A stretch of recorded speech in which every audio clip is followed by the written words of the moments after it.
Hello guys, welcome back to another post video. Today we are back with how to use farm accounts better. This is a report of a farm account, and I was gonna show you these stats. You see, we can get that in this KVK we're in. Support skills are really good. And actually, what's funny is in this KVK, there's not many cav support skills, so this person has skill damage on there. But look at these siege stats.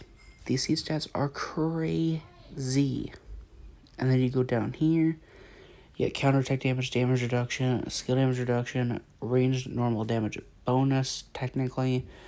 You have more damage to range mode troops, range skill damage reductions, range skill damage, more skill damage resistance, and normal damage boost. And all these other stats that I'm not going to read off one by one, but the final report looks something like this. A 3-to-1 trade, which is crazy, and he sent me another report down here. Oh, it expired. But, oh wait, that's his, oh, that wasn't his report, that was his gear. Which is fine. We don't need to see the gear exactly, but for the armaments, let's see here. We gotta go to commanders, and we gotta go to, where is it? It's a V formation. Can't you go here? No, wait, I'm stupid. Oh no, it's here, sorry. V formation. These are all of the inscriptions. My bad, guys.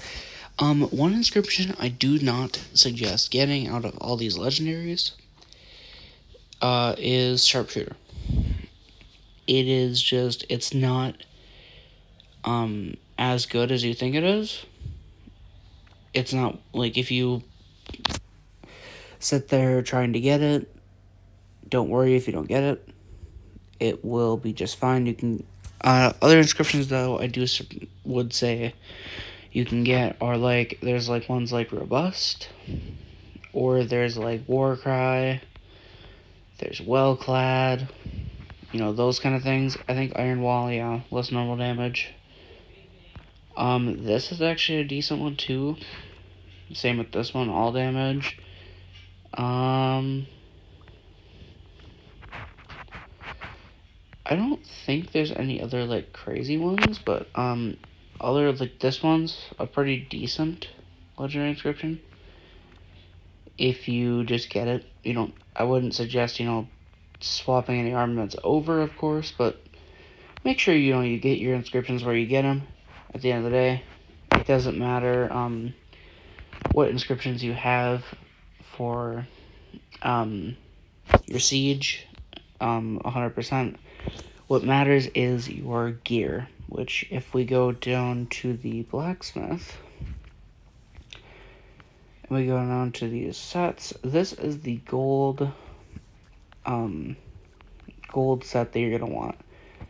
Would be this, they're all attack, I think. Oh, defense and health, and then a defense. So there's one health piece, and then there's 2 defense pieces.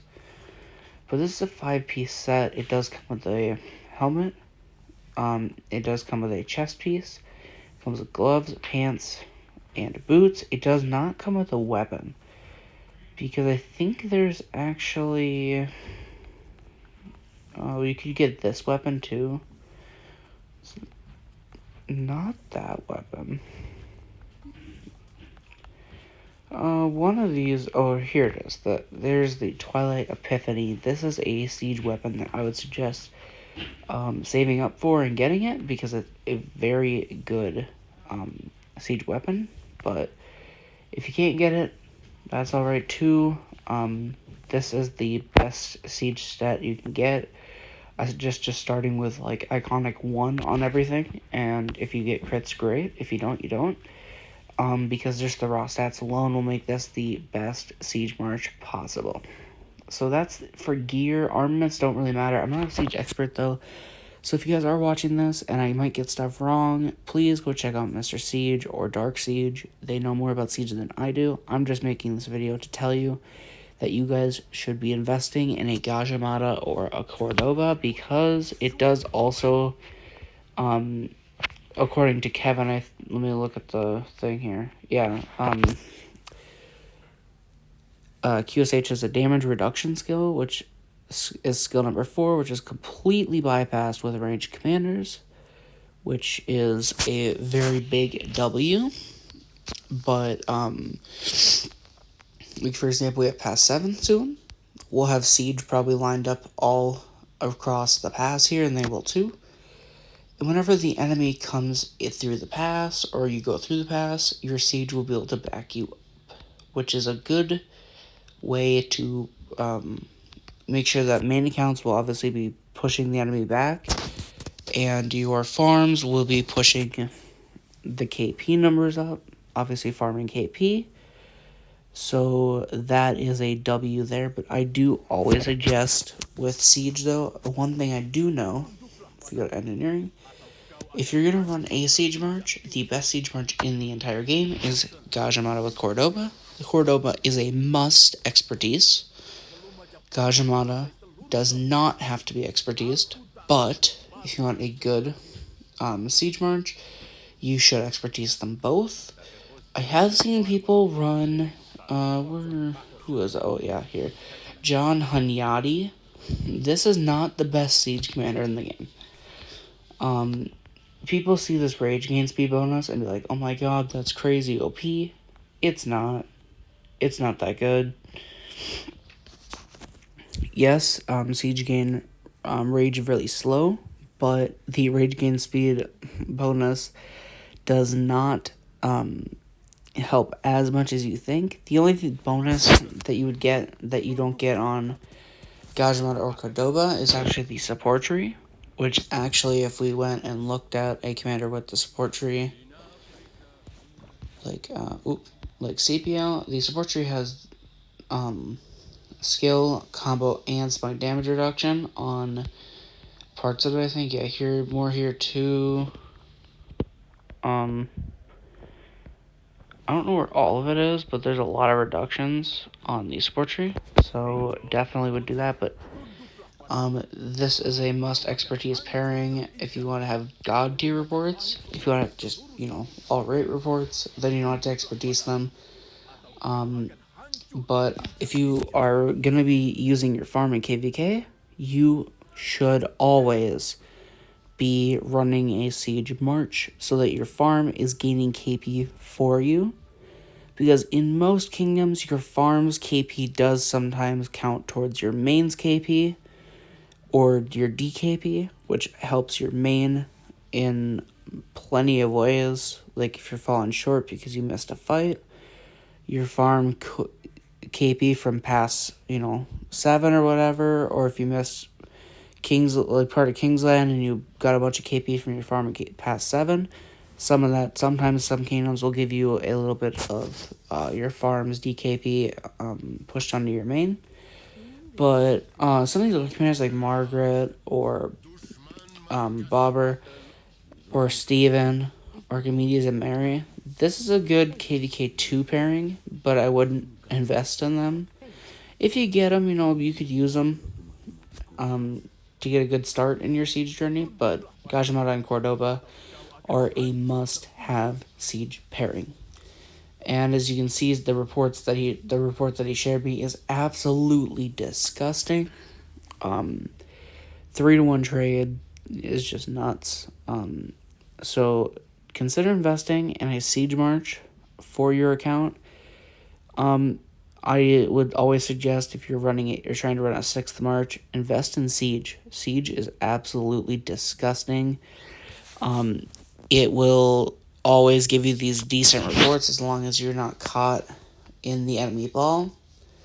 So I suggest going to watch some Mr. Siege or some Dark Siege videos to get more experience on these siege marches and how they'll affect your account. I personally will actually start saving up for a siege march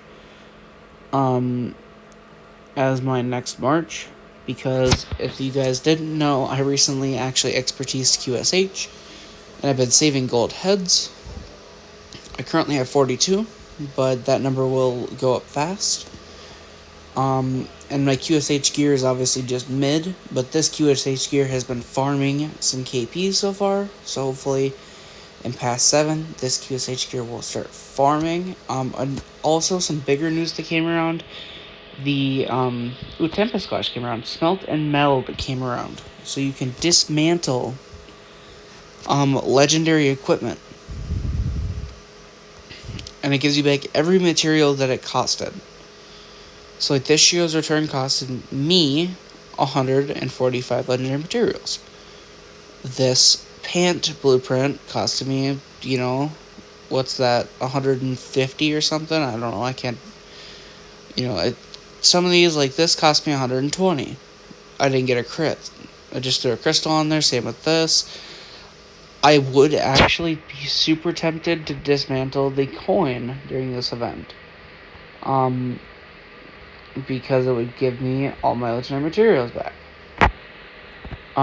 But without, there's certain things you might want to dismantle, like some people might want to dismantle smaller gear, that's fine too, but I personally think that I will be dismantling, if I dismantle anything, I'll be dismantling this coin for the 120 materials back. There's also another event called the Special Talent Conversion. Now, this event is expensive, but it's more for accessories. So say, I wanted to switch the talent on this from infantry to cavalry.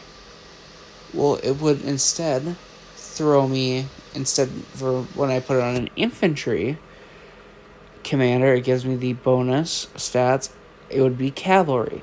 Or if, say, for example, this was, a leadership piece. I click it, and instead of being leadership, because it is infantry, I want to swap it back to infantry. Well, I would click infantry, I would swap it back, and it would cost me 51,000 gems, which it's a cost, but for some people, they've been saving gems this whole time and are prepared for that cost. So that's another thing that came to Rise of Kingdoms.